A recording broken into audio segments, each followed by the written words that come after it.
Hello everyone, this is lesson 11, the last lesson for this unit. And after this, we finish this relations and functions chapter. Yes, okay. So let's look at what I'm going to do today. Interpreting graphs of functions. And this lesson is about looking at a graph and actually feel the motion, feel the action in the graph, feel what's happening and interpreting graphs of function. Okay, so let's look at example. You have a Carter family driving to Yukon for a family vacation. Yukon is very cold. The graph represents the amount of fuel in liter, so you need to know what quantity are you looking at and also the units in gas tank of the car on the first day of the journey. All right. So what is the x-axis? Well, it's probably time. Okay. So from the morning 7 o'clock, they leave. Uh, their destination, their home, and then driving to Yukon, and then they drive all the way to 5 o'clock in the afternoon. So like read, pay attention to all the numbers and try to understand what's happening. All right, and then pay attention to the axis, and then well, let's feel what happened. Okay, well, let's start with point A. You go with the graph. Okay, and then as you move along the graph, you need to understand, well, it's always moving in two directions in x and y. So as you move from left to right, your time is passing by. And then your y, so look at them separately. So don't think I'm going down this way. Like don't think I'm going in this direction, like the uh, southeast direction. Think of them separately. Think of them of x. X for the time, I'm going to the right. So I'm just passing by through the day, all right, going through the day. And then for the Y is coming down. So look at them separately. Look at the two direction because it's two quantity. Now the amount of fuel decreasing through time. Why? Well, he must be driving, right? So it's driving. As you drive, the fuel go down. And then it's a straight line. So which means he's driving at a steady speed, right? You probably know if you drive, there's an optimal speed for a vehicle to operate. If you drive too fast or too slow, you tend to consume gasoline faster. Okay, so it's probably driving on a highway of a steady speed, so the fuel decrease at a constant rate. Now, what happened between B and C? It stopped here. All right. Well, it's not moving. The car is not moving. Well, they're probably having breakfast or maybe an early lunch. And then, well, what happened from C to D? Boom. How come the fuel go up? Okay, they must be at a gas station. And then they're driving again. And then in the afternoon, they have a afternoon tea, right? They stop for a bit, right? Maybe have some like sandwiches and all that. And then they keep driving until point G, where there must be another gas station, all right? And then they drive to I. So by going through the graph, feeling what happened, right? This is interpreting the graph. And then once you understand all this, well, you can answer this question very easily. All right? Explain what happened between A and B, B and C and D. Okay, so let's make this smaller so it's easier to see. Okay, let me write the answer there. So A and B, I'll say driving at steady speed, constant speed. B and C, stopping. Okay, the pen doesn't write very well. And C and D, filling gas, filling up gas. All right. What is the rate of fuel consumption between D and E?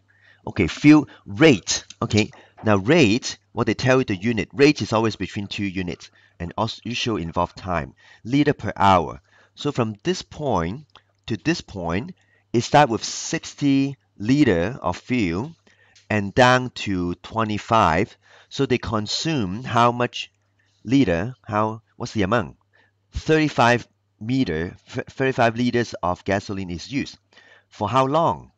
Okay, well, from here to here. Okay, if each box is 1 hour, 1, 2, 3, 3.5, 35 liters per 3.5 hours. So you do the calculation. and then you simplified it, so it will be 10 liter per hour. The rate of consumption is 10 liter per hour. Which line segment represents a car being refueled for the second time? Well, GH. Okay, the first time is CD, second time is GH. Calculate the total time when the car is being driven. Okay, so from 7 to, let's say this time, so 3 hours. 1, 2, 3.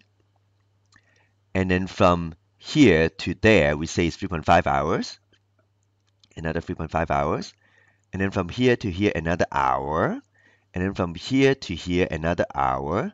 So together is 8.5 hours. Wow. It's very tiring.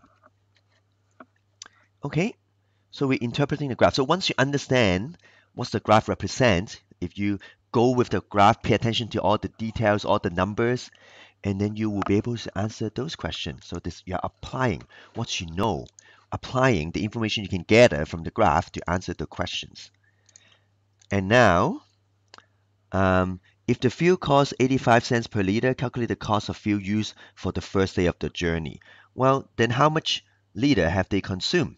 Okay, so let's look here. Starting with 50 and then go to 20, so they use 30 liters here. 60 to 25, they use 35 liters. All right, and then from here to here is 25 down to 15, so they use another 10 liter. And then from 60 to 50, they use another 10 liter. So in the first day, they spend 85 liters. They use 85 liters of gasoline, 85 liter, and then you times 85 cents per liter. You see the liter and liter cancel out, and you can find out how much. Okay, just put in the calculator, you get the answer. All right, let's try another question, another example. Suggest a possible scenario for each of the following graphs. Okay, so let's see what is the unit, speed and time. All right, now notice this is not saying distance or like fuel consumption, it's different. So every time just look at the axis and then think about what happened here. Okay, speed, they're driving at a certain speed and then decreasing, this lower the speed, and then driving at a certain speed, speeding up again, driving at a certain speed, and then come to a stop. Okay, so when we talk about speed, when speed is 0 at this point, is stop. So giving a scenario, so it could be someone driving. Now, because they didn't stop in between, so it can't be in a city where you need to stop frequently for intersection. So I would be, say, someone driving on a highway, right? Driving on a highway. And then, but then, like maybe you can put some label here, put a B, C. But then during BC, there some congestion, right? Well, it's on a highway, it's not like totally stop, but it need to slow down, so you slow down, right? And then you can say, oh, from C to D, they remain a certain speed, and then like D to E, the traffic is eased off a bit, so they can pick up the speed, right? So you can say E, DE, they pick up the speed again, okay? And then like at the end, I think the most significant point is at the end, is stop at G. Okay, I can write more, but I'll just write this here. Okay, like you can describe what happened. Possible scenario, you can come up with your own. It could be you running a marathon. You could be running in sports day, and for some reason you speed up, slow down, and all that. All right, another one, time and speed. Okay, wow, picking up and then coming down, stop, coming down, stop, coming down, stop. What could this be? All right, it could be running in a track, right? Could be someone training in a track. Now, because the time doesn't say hours or minutes, right? Like this one's probably in hours if you're driving long distance. Like if you put this as second, for example, it could be like a short distance training. You spin for a bit and then you stop, and then you spin and then you stop, right? It could be different thing, right? It could be track, it could be a training. So there's many possible scenario. The main thing is understand what's going on. Is stopping here increasing the speed, attain the higher speed coming down, right? So the main thing is to know what is happening to the curve. Is it increasing? Is it decreasing? Is it going down? Is it going up? Is it at its maximum point? Is it at its lowest point? So just pay attention to all those information in a graph. All right, finally, exercise 3. So this look interesting. Sketch a graph with no scale for each of the following. The oven temperature when baking a pie. Okay, so when you bake a pie, right, it takes, let's say, 20 minutes to bake a pie, but it says no scale, so it doesn't matter. So first you need to heat up the oven. All right, so heat up the oven, right? And then uh, it will reach certain point, and then you put your pie in, right? And then it will stay there for the same certain period of time. It will be steady temperature. And then at the end, after you're done, well, baking the pie, or depends you want to end with when your pie you take it out, or you want to cool it down as well. So let's say after you're done, you turn it off, and then it will take time. Now, would be faster rate than heating up or lower? I think it will at a lower rate. See, it's flatter. Okay, because it's cool down naturally. It takes time. When you heat it up, the fuel is burning, and so heat up much faster. So when you draw up and down, you can also pay attention to the slope. Okay, how steep the line is, which tell you the rate, how fast the temperature is changing. We'll visit the concept of slope when we study line. Okay, next one. Ben. So this is cooling off, right? This is heating up, right? This is baking. Okay, I should put them in ing, but it's okay. Ben take part in a 100 meters sprint. Okay, all right. So let's say he finished in 10 seconds, like almost world record. So he's like, I think he's running the speed, right? Speed, pick up really fast, right? Really fast, and then like top speed for a little bit. And usually near the end, you can like push a little bit more, right? And then it's come to pretty much a abrupt stop, right? After the race, you don't keep running, right? After the race, you stop. So pretty abrupt stop. Pretty much from the top speed where you cross the finish line, and then boom, like you stop.